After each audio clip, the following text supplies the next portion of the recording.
Welcome back, dear friends, to our channel, where we explore the truths that go beyond surface appearances and dive deep into the heart of spiritual transformation. If you're someone who's been on a spiritual journey, or even someone just beginning to question the deeper meaning of life, then you're in the right place. Today, we are going to explore something that may sound completely upside down at first, a paradox that challenges conventional thinking. What if happiness, the thing most of us seek relentlessly, could actually become a barrier to our growth? What if your comfortable life, your good health, your loving family, and your stable career are not helping you move closer to awakening, but quietly pulling you further away? It sounds shocking, doesn't it? But this teaching, delivered by wise masters across generations, invites us to look beyond the surface pleasures and examine what we truly mean when we say we are happy. Is it contentment rooted in wisdom, or just attachment trapped in gold? Is it freedom, or is it comfort dressed as peace? Let's start by looking at what we commonly consider happiness. For most people, happiness means comfort, the absence of stress, the presence of pleasurable experiences, the satisfaction of desires. It means security, wealth, love, recognition. And when life aligns with our wishes, we call it a blessing. But in the Buddhist path, true happiness is defined differently. It is not the presence of what we like, nor the absence of what we fear. True happiness is freedom, the ability to remain unshaken by changing conditions. It is clarity. It is equanimity. It is wisdom. So what happens when we are immersed in worldly happiness? What happens when life feels good?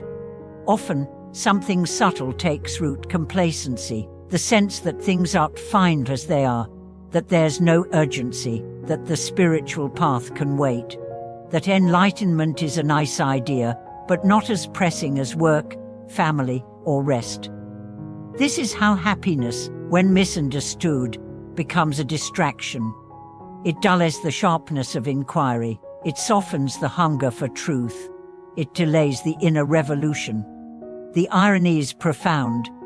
The very conditions we think are blessings can make us spiritually numb. The comfort zone becomes a prison, not because it's painful, but because it seduces us into forgetting we're in one.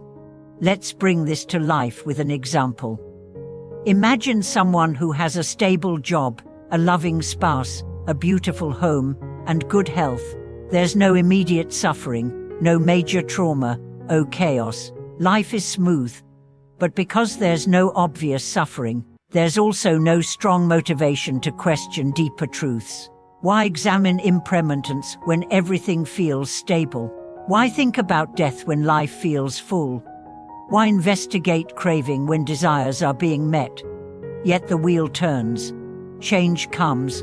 Loved ones age. Health declines. Finances fluctuate. And when that happens, if there has been no preparation, if the inner ground has not been cultivated, then the fall is steep. The once sheltered heart does not know how to hold pain. The untrained mind does not know how to face impermanence. And the illusion of happiness is shattered. This is why the teachings tell us not to wait for suffering, not to wait until crisis knocks, but to begin practicing even in good times, especially in good times, because those are the times when we have the energy, the space, the clarity to train the mind. Waiting until life collapses is like waiting until a storm comes to learn how to swim. So what does it look like to practice in the midst of happiness? It means using every moment of joy as a mirror. When you feel peace, ask, what am I depending on for this peace? When you feel love, ask, is it rooted in freedom or clinging? When you succeed, ask, do I feel whole or do I feel inflated? It also means learning to hold happiness lightly, to enjoy it but not cling to it, to appreciate blessings but not worship them, to see pleasure as a guest, not a home. This doesn't mean rejecting joy, it means holding it wisely. Loving without attachment, succeeding without pride, enjoying without addiction. One of the most powerful tools in this work is gratitude, not just for what feels good, but for what is. Gratitude opens the heart. It makes us less needy. It reminds us that nothing is owed, that everything is borrowed, and that awareness itself is the greatest gift. Let's go deeper with a story. In a Himalayan village, there lived a farmer who had never heard of the Dharma. He had a good life, fertile land, a strong family, animals, and health. One day, a traveling monk passed through and offered teachings. The farmer laughed. "I have no problems," he said. "Why would I need your path?" The monk said nothing. A year later, drought struck. Crops failed. One child died. The man's wife fell ill. In desperation, he sought the monk. "Teach me now," he begged. The monk said, "Suffering opened your heart, but joy could have done the same if you had let it." That farmer later became a devout practitioner, but he always said, "I wish I had started before the drought. I would have been ready." This story is not to shame those in joy. It is to remind all of us that joy is also a doorway, that comfort is not the enemy, but unconscious comfort is. The more we can wake up in joy, the less we will suffer in sorrow.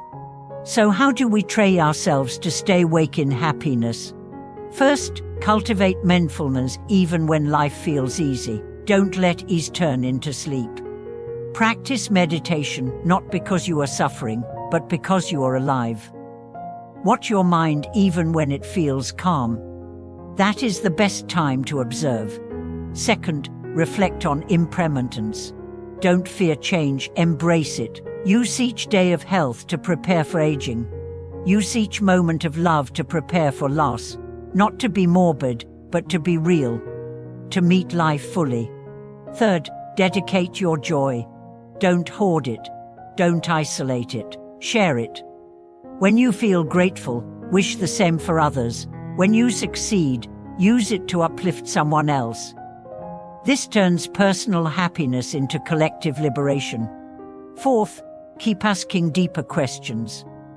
Who am I when everything is taken away? What is my true refuge? What remains when all is lost? These are the questions that build spiritual muscle, that prepare the heart to face the unknown. And finally, remember the purpose of the path. It is not to avoid pain or collect pleasures. It is to wake up, to become free, to love without fear, to live with eyes open, to die with nothing left unexpressed. Dear friend, if you are in a season of joy, celebrate it, but don't let it seduce you into forgetting who you are. Don't let it lull you into forgetting the path. Use your joy, use your health, use your blessings. Let them become your offering. Because one day, they will change. And when they do, you will not collapse. You will not run. You will stand firm, because you did the work when you didn't have to. And that is the work that counts. Thank you so much for watching this video. If this teaching moved you, please subscribe, like, and leave a comment below. Share with us, how do you stay awake in times of joy? What has happiness taught you about the path? Your story may be the light someone else needs.